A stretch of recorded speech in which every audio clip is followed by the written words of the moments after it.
വിശുദ്ധ യോഹന്നാൻ എഴുതിയ സുവിശേഷം അധ്യായം 8 വാക്യങ്ങൾ 1 മുതൽ 11 വരെ. പിടിക്കപ്പെട്ട വ്യഭിചാരിണി. യേശു ഒലിവ് മലയിലേക്ക് പോയി. അതിരാവിലെ അവൻ വീണ്ടും ദേവാലയത്തിലേക്ക് വന്നു. ജനങ്ങളെല്ലാം അവന്റെ അടുക്കലെത്തി.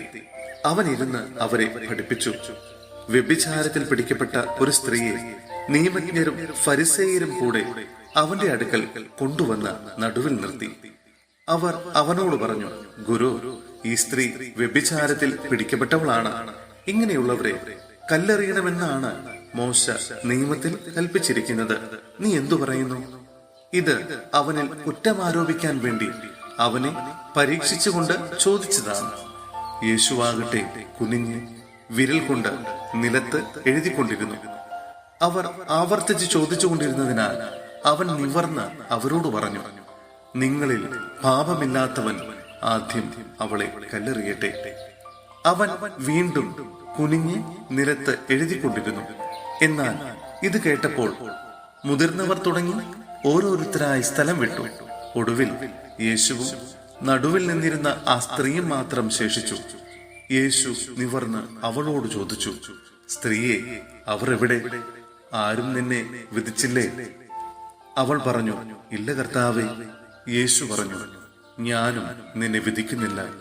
പൊയ്ക്കൊള്ളുക, ഇനിമേൽ പാപം ചെയ്യരുത്. സഹോദരരെ, വിശുദ്ധ യോഹന്നാൻ എഴുതിയ 1-ാം ലേഖനം അധ്യായം 1 വാക്യങ്ങൾ 5 മുതൽ 10 വരെ. ദൈവം പ്രകാശമാണ്. ഇതാണ് ഞങ്ങൾ അവനിൽ നിന്ന് കേൾക്കുകയും നിങ്ങളോട് പ്രഖ്യാപിക്കുകയും ചെയ്യുന്ന സന്ദേശം. ദൈവം പ്രകാശമാണ്. ദൈവത്തിൽ അന്ധകാരമില്ല. അവിടത്തോട് കൂട്ടായ്മയുണ്ടെന്ന് പറയുകയും അതേസമയം അന്ധകാരത്തിൽ നടക്കുകയും ചെയ്താൽ നാം വ്യാജം പറയുന്നവരാകും, സത്യം പ്രവർത്തിക്കുന്നുമില്ല.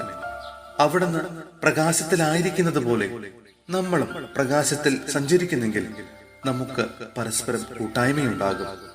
അവിടുത്തെ പുത്രനായ യേശുവിന്റെ രക്തം എല്ലാ പാപങ്ങളിലും നിന്ന് നമ്മെ ശുദ്ധീകരിക്കുന്നു. നമുക്ക് പാപമില്ലെന്ന് നാം പറഞ്ഞാൽ അത് ആത്മവഞ്ചനയാകും. അപ്പോൾ നമ്മിൽ സത്യമില്ലെന്ന് വരും.